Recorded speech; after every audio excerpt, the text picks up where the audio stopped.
siya, oo. Natapos po yung ano. Tuwing mga presidente nilalagay dyan. Pagtapos po ng termino po niyang 6 na taon, tapos po pag may kapalit na po siya. May nalalo na pong bago. Pag may nanalo, idadagdag.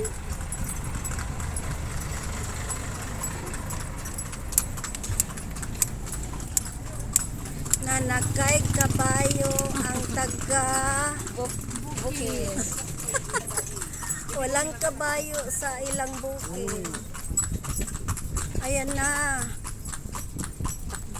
Ay, Dito kasi para kasing nasa ibang bansa tayo na. Ay, sa pong lugar na ito, dati pong PMA po ito ha. Yun po ang pangalan dati po ng PMA. Quartel. Quartel. ito. De Santa Lucina. Ayan po ganyan na naging itsura. Kasi po tinira ng mga kapol. Nabakdakan po ng bomba ng mga Amerikano po.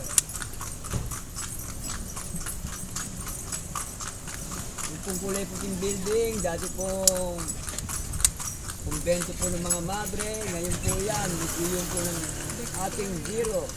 Yung Diyos po, Jerical po. Kaliwa po, dating kumbento ng pare.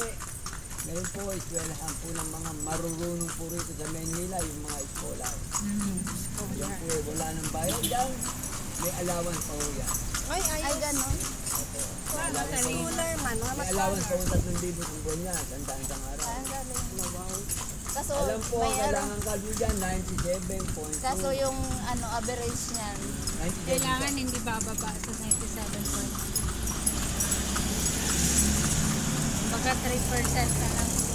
Ito naman po, dati pong headquarter po ng mga Hapon, Spanish time. Ngayon po yan kung tawagin po yan Boulevard de San Diego. Ayun po pangalan yan. Baluart. May bayad po sa 25 ang isang pao dyan pag pumasok. Sa loob. Ayun nga. Yung pong lugar na Dati yan, wala kaya yun.